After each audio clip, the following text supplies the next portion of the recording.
궁궐의 겨울을 한번 상상해 보세요. 모든 소리가 사라진 아주 고요한 공간. 눈은 소리 없이 내려서 기와를 덮고 차가운 바람만 복도를 스쳐 지나가죠. 오늘 우리는 바로 이 고요함 속에서 한 소년 왕이 마주해야 했던 마지막 계절을 들여다보려고 합니다. 단종, 조선에서 가장 슬픈 이름. 와, 이 한 문장이 사실 오늘 이야기의 모든 걸 말해주고 있어요. 도대체 왜 한나라의 왕이었던 사람의 이름이 이렇게까지 슬픈 상징으로 남게 됐을까요? 지금부터 그 겨울 속으로 함께 들어가 보시죠. 머릿속에 한번 그림을 그려보세요. 텅 빈 것처럼 넓은 궁궐. 그 한가운데에 이제 겨우 12살짜리 소년이 왕의 옷을 입고 앉아있는 거예요. 당연히 왕관은 너무 크고 무거웠겠죠. 신하들은 전부 고개를 숙이고 있지만 아마 그 어린 왕은 본능적으로 알았을 겁니다. 이 자리가 얼마나 차갑고 외로운 곳인지를요. 자, 이야기의 첫 장입니다. 때는 1452년. 아버지였던 문종이 갑자기 세상을 떠나면서 조선에는 거대한 권력의 공백이 생겨버립니다. 그리고 그 모든 무게가 고스란히 어린 아들에게 넘어간 거죠. 단종이 바로 이 조선의 6대 왕인데요. 고작 12살의 왕이 된 겁니다. 그러니까 왕은 왕인데 스스로 뭔가를 결정하고 이끌어가기엔 너무 어렸던 거죠. 그리고 이게 문제였습니다. 이 어린 왕의 존재가 누군가의 눈에는 엄청난 기회로 보였던 거예요. 그리고 이제 단종의 운명을 뒤흔들 인물들이 슬슬 그림자 속에서 모습을 드러내기 시작합니다. 그 첫 번째가 가장 가까운 가족, 바로 숙부였습니다. 시황대군, 말이 별로 없고 그 눈빛이 아주 깊었다고 해요. 그는 늘 어린 조카, 단종을 보며 미소를 짓고 있었죠. 단종 입장에서는 얼마나 든든했겠어요. 아버지가 돌아가시고 의지할 곳 없는 이 궁궐에서 유일하게 믿을 수 있는 피부치니까요.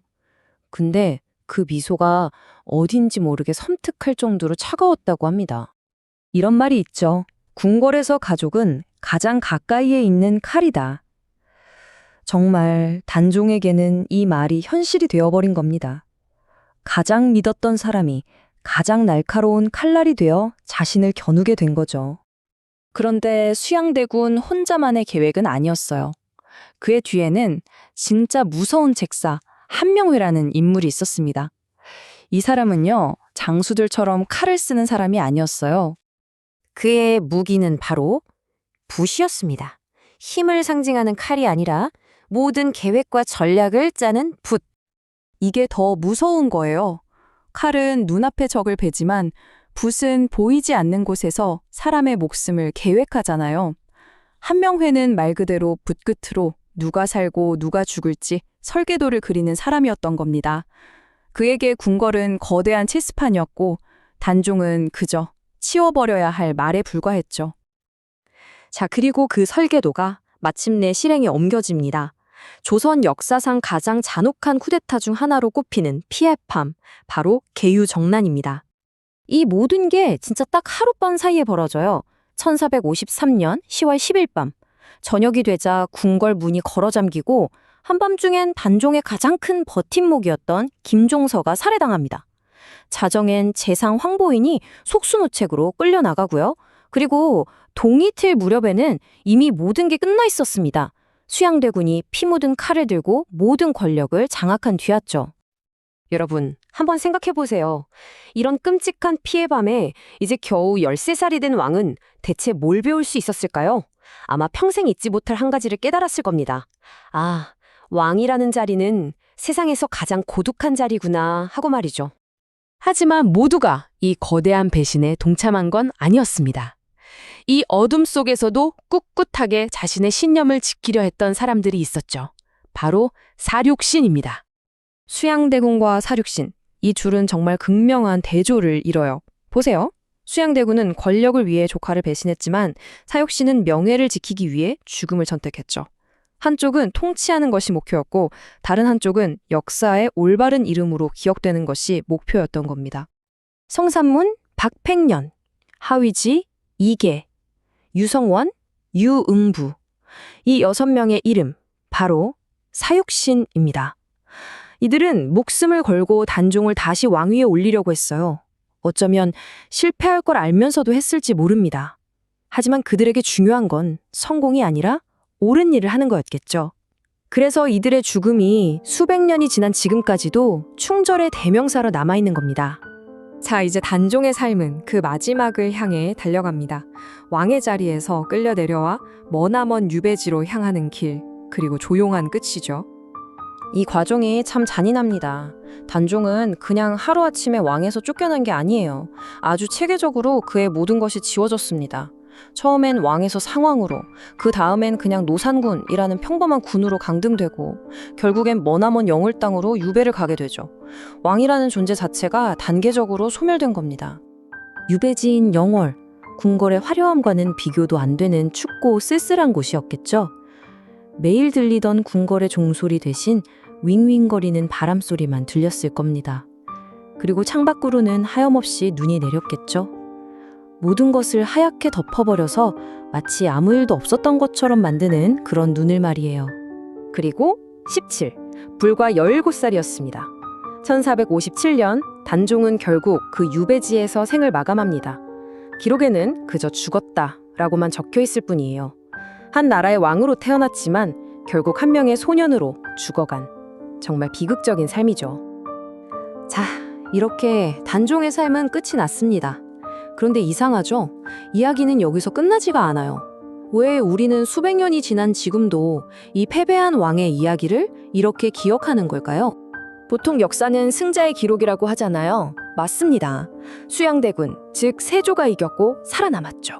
그런데 참 아이러니하게도 우리의 기억 속에는 눈 속에 묻혔던 그 이름, 단종이 훨씬 더 선명하게 남아 있습니다. 사라지지 않은 거죠. 조선의 진짜 겨울은 지나가고 봄이 왔겠죠. 하지만 단종이라는 이름이 상징하는 그 시리고 아픈 겨울은 아직도 우리 마음속에서 끝나지 않은 것 같습니다. 여전히 계속되고 있는 거죠. 그래서 마지막으로 여러분께 이 질문을 던지고 싶습니다. 도대체 무엇이 하나의 이야기를 승리한 사람보다 더 오래 살아남게 만드는 걸까요? 권력이나 승리가 아니라 어쩌면 기억, 명예, 그리고 이런 비극의 힘이 아닐까 한 번쯤 생각해 보시면 좋겠습니다. 궁궐의 겨울은 소리가 없습니다. 와, 오늘 당신이 보내주신 자료들 딱 펼쳐보니까요, 이 첫 문장부터 마음이 좀 시리네요. 눈을 기와 위에 소복이 내려앉고 차가운 바람만이 긴 회랑을 스쳐 지나간다. 이 거대한 고요함 한가운데 12살 아이가 용상에 앉아있네요. 머리에 쓴 왕관은 너무 무거웠고 몸에 걸친 골룡포는 너무 길었다. 그의 이름은 단종. 오늘 저희는 당신이 보내주신 이 글들을 통해서 조선에서 가장 슬픈 그 이름에 얽힌 이야기를 함께 깊이 파고들어 보려 합니다. 네, 오늘 저희가 할 일은 뭐랄까 역사적 사실을 그냥 딱박하게 나열하는 건 아니죠. 보내주신 이 글의 문장들이 가진 힘을 좀 믿고 그걸 따라가면서 그 시대의 공기, 또 인물들의 감정선을 같이 한번 느껴보는 게 중요할 것 같아요. 이 글 속에서 단종이라는 인물, 그리고 그를 둘러싼 숙부, 수양대군, 책략가 함너회, 또 끝까지 신념을 지켰던 사육신, 그 운명이 어떻게 그려지는지 그 행간의 의미를 같이 읽어보는 거죠. 좋습니다. 그럼 시작해보죠. 이야기는 1452년 문종이 세상을 떠난 직후의 조선에서 시작되는데요. 당신이 보내주신 자료는 당시의 분위기를 이렇게 묘사하고 있어요. 조선은 갑자기 조용해졌다. 근데 그게 슬픔 때문이 아니라 숨을 고르는 침묵이었다. 와, 이 숨을 고르는 침묵이라는 표현 정말 날카롭지 않나요? 아, 맞아요. 정말 날카로운 표현이죠. 그냥 슬퍼서 조용한 게 아니라 모두가 앞으로 무슨 일이 벌어질지 그야말로 눈치를 보면서 숨죽이고 있었다는 거잖아요. 네네. 마치 폭풍전야 같은 그런 긴장감을 아주 잘 포착한 문장입니다. 당시 어린 왕이라는 단어는 사실 희망이 아니라 곧 불안의 동의어였거든요.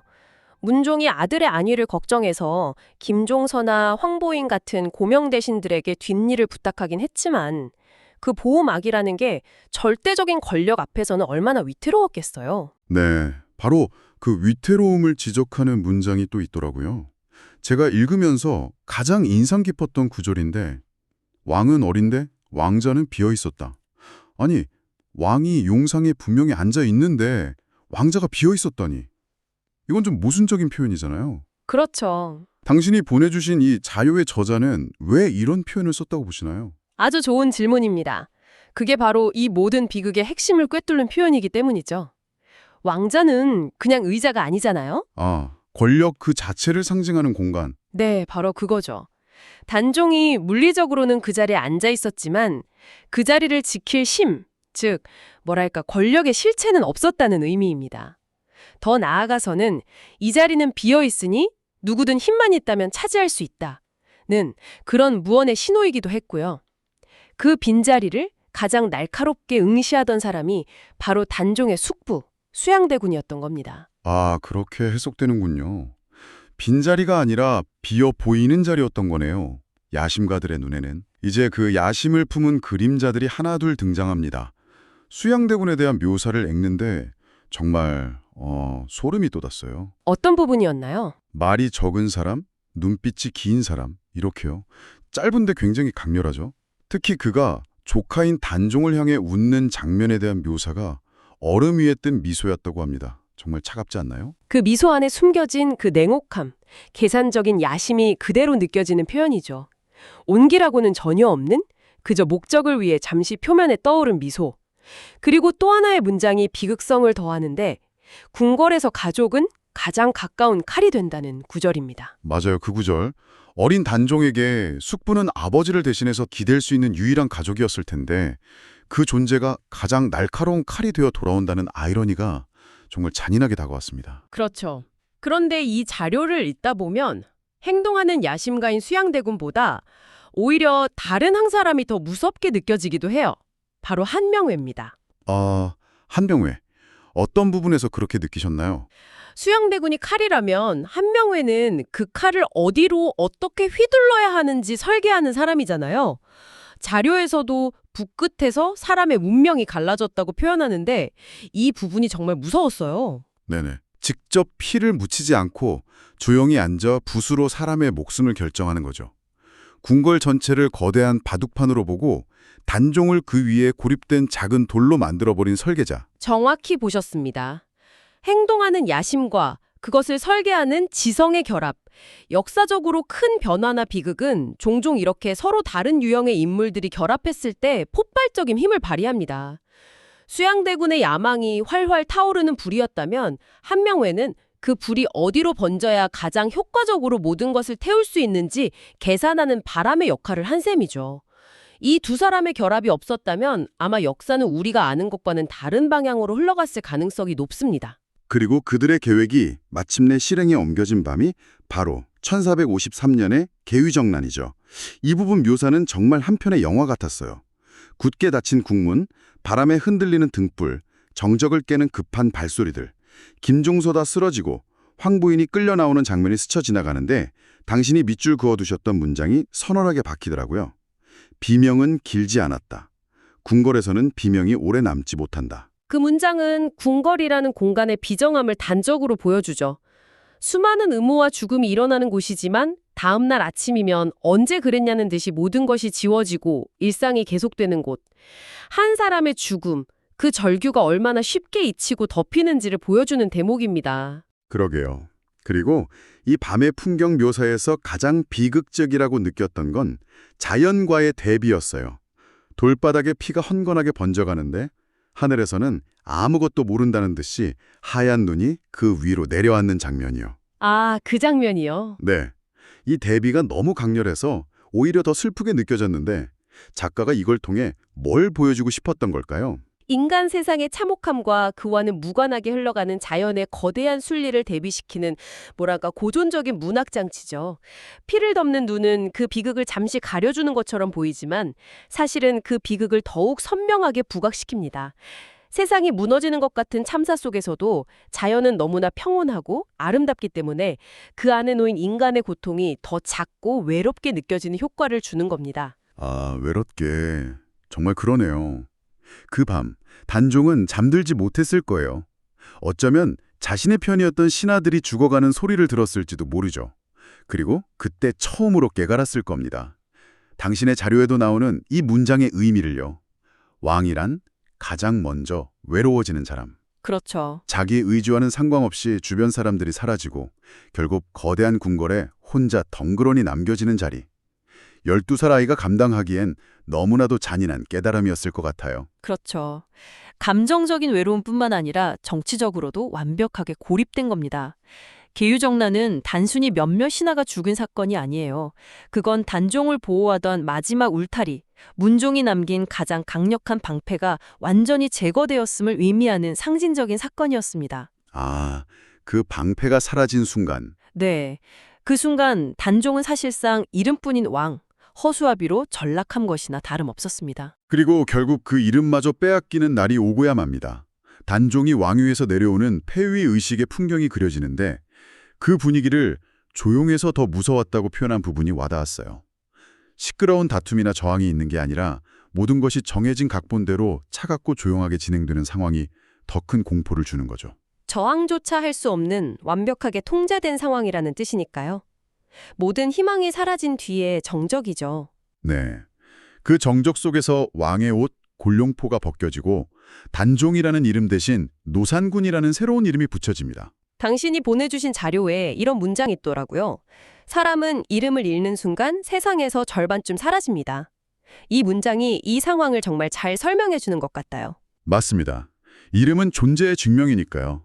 왕의 이름을 지우고 강등던 군의 이름을 붙이는 행위는 그의 존재를 정치적으로 그리고 상징적으로 완전히 소멸시키려는 시도였습니다. 역사에서 지워버리려고. 네, 그런 의도였던 거죠. 이 지점부터 이름이라는 키워드가 이 이야기의 아주 중요한 축이 됩니다. 맞아요.